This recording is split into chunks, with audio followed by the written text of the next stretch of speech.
This two-step blitz can scream through the B-gap or rush off the edge. Now the two plays that I'm talking about is slant weak and slant weak 3, which is located in the 4-6 bear formation, which can be found inside of the 4-3 defensive playbook and 4-3 multiple. Now the first setup we'll go over is the inconsistent B-gap pressure that you can get from your defensive end. What you're going to do is pinch your entire team by pressing your right bumper or your R1 and then down on the left thumbstick.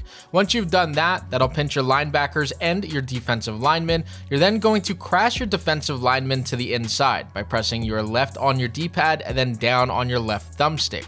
Once you've done this, allow your guy to just run towards the line of scrimmage and then run backwards on the play and jump back into coverage. Typically what this does is it pulls the lineman to the outside, which allows your player to go in through the B gap. Although in this example here, it did not work either time. Now let's talk about the more consistent edge pressure from the same exact play. What you're going to do is shift your lineman to the right and then crash your lineman to the right. Both of this can be done by pressing left on your D-pad, right on your right stick, and right on your left stick. Forcing all of your players to crash in the same direction is going to allow for your player to scream off the edge completely free. Now where you're standing with your middle linebacker is also very important for this play. You guys can see that I actually am able to kind of mess with the offensive line and where their blocking assignments are. And what this does is not only allows my player to scream in off the edge, but it also allows for my defensive tackle to get some A-gap pressure in on this play. Now this isn't the most consistent thing in the world, but it will happen occasionally, which is extremely nice to have. Now remember, you guys can do this out of the cover 3 version of this play as well, which is very nice to have, because instead of just running man-to-man all game,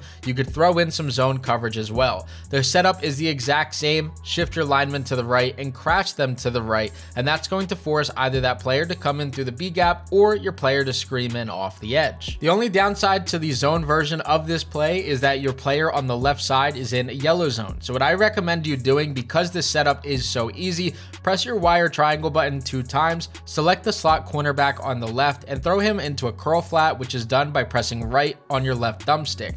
That's going to give your defensive play call a look just like this. You could obviously shade underneath to switch them into baby blue zones if you want your players to play closer to the line of scrimmage, but this now allows your players to play on the outside while you cover the middle of the field. If you like this video, YouTube thinks that you like both of these videos as well, so give one of the two a try. Let me know what you guys think down in the comments.